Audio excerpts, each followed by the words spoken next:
Wow, no one has faith that I'll like this one. The people voting predicted I'd give it a D.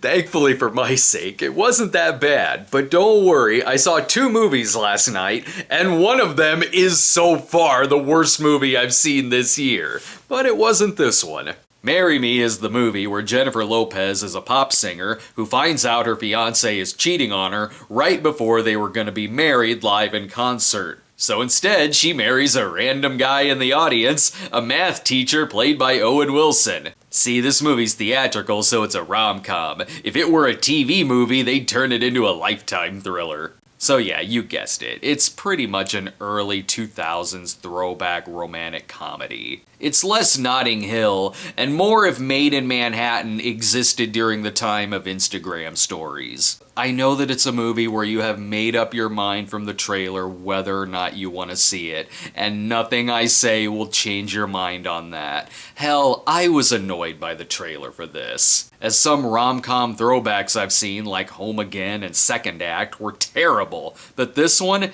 it's fine. I actually got a good amount of laughs at it. It's a lot better than the trailer. Now granted, the movie I saw beforehand had 8 takes of Liam Neeson fixing the mirror in his car, and it decided to use all of those takes. But still, Marry Me is okay. I love that of the 2 movies, the one that ends with people reading positive comments and characters saying, "Do you know what today is? You missed her recital," was the Liam Neeson conspiracy thriller. Although thinking about it, some of that stuff does kinda happen here too.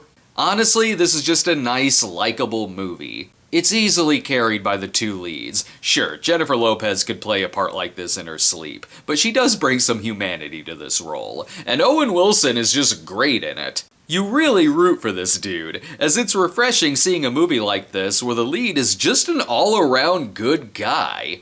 At first, yeah, they're just doing this marriage arrangement for publicity, but he's great in these sequences where he straight up says, "No, I can't do the Today Show. I have to teach a class and I'm taking my daughter to school." It almost goes into this EdTV territory where he's thrust into a world where someone is following them with cameras 24/7. You do kind of feel bad for the guy, but he does go through all of this with a big heart that makes you root for him. And he's very funny in it too. It does have all of the stock stuff you expect in a movie like this. Yes, it's got a race to the airport where a character has to get to an event on time, this time a mathalon.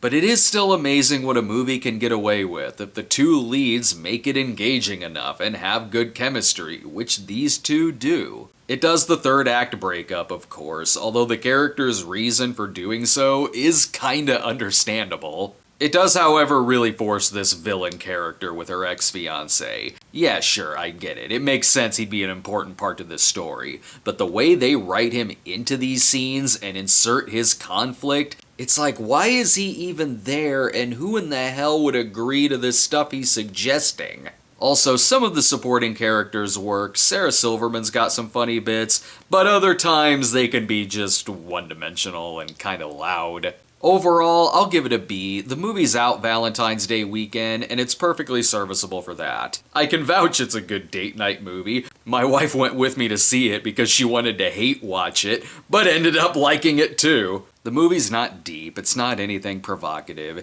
it's just a harmless, sometimes sweet and funny movie. And I've seen way worse romance movies released around this time and geared towards the same audience. And again, at least it wasn't the other movie I saw. Wow. Stay tuned for my review of Blacklight, and we'll see you next time.